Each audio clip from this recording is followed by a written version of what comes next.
Middle-aged woman trusted a Valley nurse when she needed care, but state officials say she violated that trust and exploited the victim for tens of thousands of dollars. Fox 10 investigator Justin Lum explains why the state's Board of Nursing suspended her license and why this case is a warning for anyone seeking at-home care. We talked earlier, you hung up. I'm just trying to get some sort of explanation to these serious allegations. Clearly, Dulce Cervantes-Sanchez does not want to talk about the recent suspension of her registered nurse license. But audio from a special board meeting on July 8th shows that she admitted to taking advantage of a 56-year-old woman in Tonopah. Tia was very caring and loving and greeted me with open arms. I should have never blurred the lines between hospitality and friendship. In the AZ Board of Nursing's findings of fact against Cervantes-Sanchez, documents say patient TL paid her anywhere from $32,000 to $48,000 from March 2022 to October 2023. A majority of that money was in cash.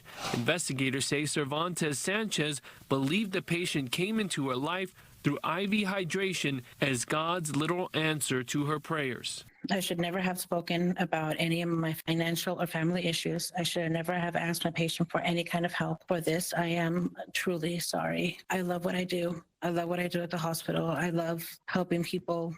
Cervantes-Sanchez worked as an ER nurse at Arizona General Hospital in Levine. Records say she was also contracted with AZ IV Medics and Medicine Man Incorporated between March 2022 and October 2023. The Board of Nursing says she started a friendship with patient TL, brought her kids over during some of the treatments, and also discussed her personal life, finances, and requested money and gifts. It wasn't just a one-time issue. It was extensive, prolonged boundary violations, financial exploitation, potential drugging of the patient, etc. Here's what the board's investigators are talking about.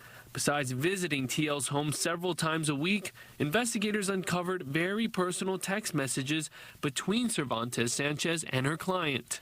Quote, "I will miss your face and hugs. Please, love you so much. I need your hugs. Hey, beautiful, I have rewritten this text message at least 6 times. I was wondering if you would be able to loan me $400. The requests get pricier. Quote, so my account is overdrafts by $1,479.63. If you could help me, I don't want you to pay for 2 months worth of IV treatments. Prayer hands emoji, please. I'm still overdrawn now only by $275. Is there any way you can send the $300 you would pay me on Thursday to my bank? Please, love you so much." Findings say Cervantes-Sanchez sent her patient a photo from inside AZ General Hospital displaying a man lying on a gurney with restraints on his wrists and ankles, wearing minimal clothing and his face concealed. The text read, "How is your day going?"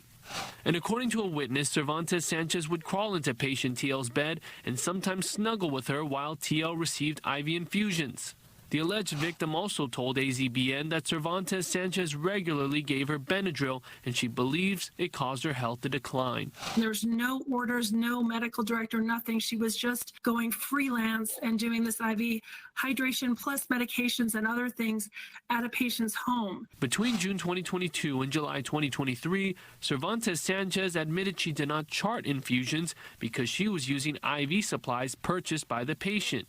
Findings confirmed there are no records of services for patient TL from the IV companies the nurse worked with during that time frame. She was working for this other company. I wanted to clarify, they did have her on their schedule as a potential contract employee. What they did not have were any records of patient TL receiving services through that company or making any payments through that company. There are these very clear lines of boundary violations when it turns into manipulation to seek a financial benefit for the nurse. Emma Mamalui is chief counsel for the state's Board of Nursing. She recommends that patients and families watch for red flags. There is a manipulation sometimes where the patient then feels obliged to give money or gifts or favors to the person that's providing care to them.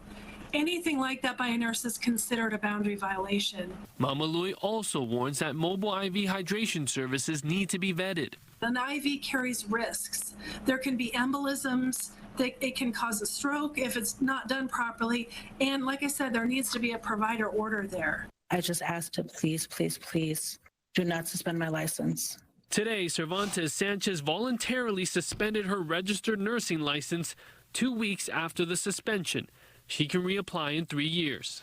We reached out to MCSO regarding a reported incident of Cervantes-Sanchez giving the patient Benadryl without her consent. A spokesperson tells us both patient and nurse were interviewed. Due to conflicting statements and no evidence, charges were not filed for that incident. To read the full findings of fact, head to fox10phoenix.com. I'm Fox 10 investigator Justin Lum.